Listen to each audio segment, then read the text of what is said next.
কারো কাছে যদি নির্বাচনের আলাপ এবং নির্বাচনী প্রক্রিয়া এবং নির্বাচনের মাধ্যমে ক্ষমতা হস্তান্তর, যেটা জনগণের প্রত্যাশা, এটা যদি কারো কাছে অস্বস্তি হয়ে যায়, তাহলে তো একটা প্রশ্ন জাগে, এরা কারা, এদের কাছে এরা কি চায় আসলে দেশের জন্য, অস্বস্তি কেন হবে?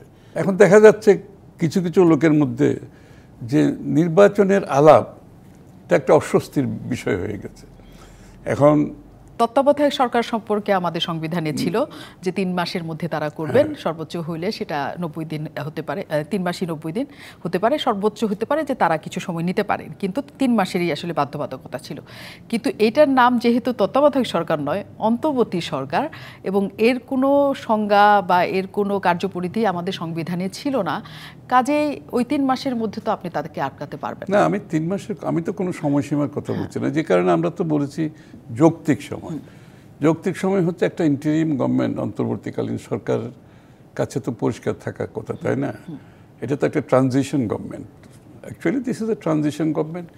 আপনার একটা এই স্বৈরাচার থেকে গণতান্ত্রিক প্রক্রিয়ায় ফিরে আসার যে প্রক্রিয়াটা, যে সাধারণ মানুষের যে প্রত্যাশা আকাঙ্ক্ষা, এটা পূরণের জন্য একটা ডেমোক্রেটিক প্রসেসে এনে দেশটাকে জনগণের ভোটাধিকারের মাধ্যমে নির্বাচিত সরকার, নির্বাচিত সংসদ, যারা জনগণের কাছে দায়বদ্ধ থাকবে, জবাবদিহি থাকবে। ভেরি সিম্পল ব্যাপার এখানে। সুতরাং এই বিষয়টাতে যৌক্তিক সময় কি, এটা কেউ কাউকে বলে দেওয়ার প্রয়োজন নাই। যে যৌক্তিক যে বিষয়গুলো আমাদেরকে সমাধান করে আমরা যে ট্রানজিশনটা করব, এটা তো খুব সহজ একটা ব্যাপার। এটা তো আপনাকে you have to lay down, তাই না? আপনি কি করবেন, কিসের পরে কি করবেন। বিশেষ করে এখানে নির্বাচনের বিষয়টা আলটিমেটলি কি, আপনাকে তো নির্বাচন করে ক্ষমতা হস্তান্তর করতে হবে, তাই না? এখন আপনি নির্বাচনী প্রক্রিয়া তো শুরু করতে হবে, ইলেকট্রাল প্রসেসটা তো শুরু করতে হবে। এখন দেখা যাচ্ছে কিছু কিছু লোকের মধ্যে যে নির্বাচনের আলাপ এটা একটা অস্বস্তির বিষয় হয়ে গেছে। এখন কারো কাছে যদি নির্বাচনের আলাপ এবং নির্বাচনী প্রক্রিয়া এবং নির্বাচনের মাধ্যমে ক্ষমতা হস্তান্তর, যেটা জনগণের প্রত্যাশা, এটা যদি কারো কাছে অস্বস্তি হয়ে যায়, তাহলে তো একটা প্রশ্ন জাগে, এরা কারা, এদের কাছে এরা কি চায় আসলে দেশের জন্য, অস্বস্তি কেন হবে?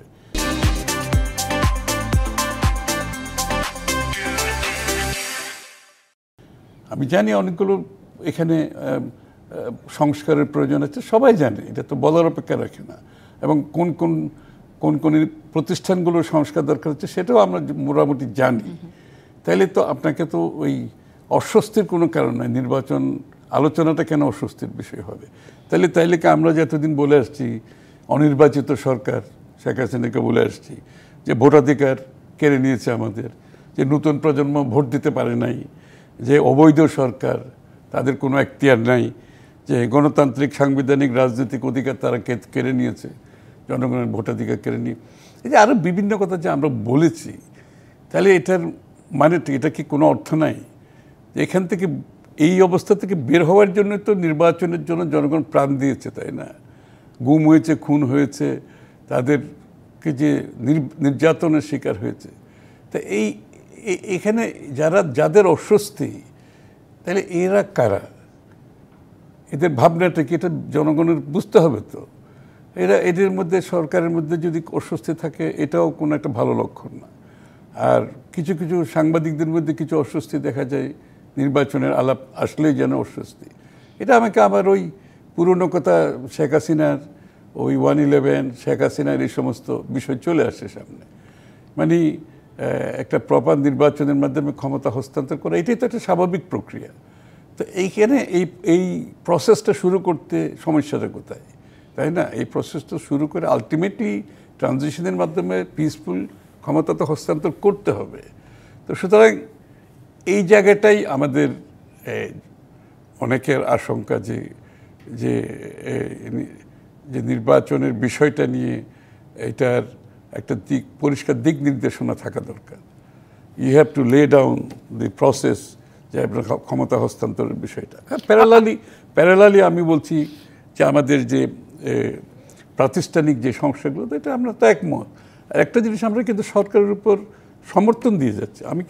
আমরা কিন্তু এই সরকারকে, কারণ এই সরকার হচ্ছে আমাদের সকলের আকাঙ্ক্ষার প্রতীক। এখন বাংলাদেশের মানুষের মধ্যে একটা ঐক্য সৃষ্টি হয়েছে, একটা ইয়ের থেকে কি বলে, একটা স্বৈরাচার থেকে একটা গণতান্ত্রিক প্রক্রিয়া আসার জন্য এটা হচ্ছে একটা স্প্রিং বোর্ডের মতো, এটা হচ্ছে বাহকের মতো একটা। তো সুতরাং আমরা তো সরকারকে পূর্ণ সমর্থন দিয়ে যাচ্ছি এবং যাব শেষ পর্যন্ত, কারণ তাদের মাধ্যমে এই কাজটা আমাদের করতে হবে, দেশের মানুষের প্রত্যাশাও তাই। তো সুতরাং এই বিষয়গুলো একদিকে নির্বাচনের প্রক্রিয়া, অন্যদিকে ফায়ার ফাইটিং গভর্নমেন্টকে করতে হচ্ছে, আমরা বুঝি দেশের অবস্থা খারাপ, এটাও করতে হবে। সুতরাং এগুলো প্যারালালি কিছু কাজ তো করতে হবে, যেগুলোকে আলটিমেটলি, কারণ এটা তো একটা ওপেন এন্ডেড কিছু হতে পারে না, এটা তো একসময় ক্লোজ করার বিষয় আছে, তাই না? তাহলে ক্লোজ করতে হলে যে আমাদের স্টেপগুলো কি নির্ধারণ করতে হবে না? এবং এটা ওনাদেরও, জনগণের যেভাবে জানা দরকার, ওনাদেরও কিন্তু জানা দরকার। ওনাদের মধ্যে পরিষ্কার থাকতে হবে যে আমাদের স্টেপগুলো কি হবে, আমরা কিভাবে ক্ষমতা হস্তান্তরের জন্য প্রস্তুতি নিচ্ছি, এবং সাথে সাথে সংস্কারগুলো কী কী করার প্রয়োজন আছে। আরেকটা জিনিস মনে রাখতে হবে, সংস্কার একটা চলমান প্রক্রিয়া। সংস্কার কিন্তু আমরা আজকে যা করব 2 বছর 5 বছর পর আরও সংস্কার, তো এটা একটা চলমান প্রক্রিয়া। সুতরাং কেউ যদি মনে করে সব সংস্কার করার একটা সময়, মানে তারপরে সব সংস্কার করা কারোর পক্ষে সম্ভব নয়।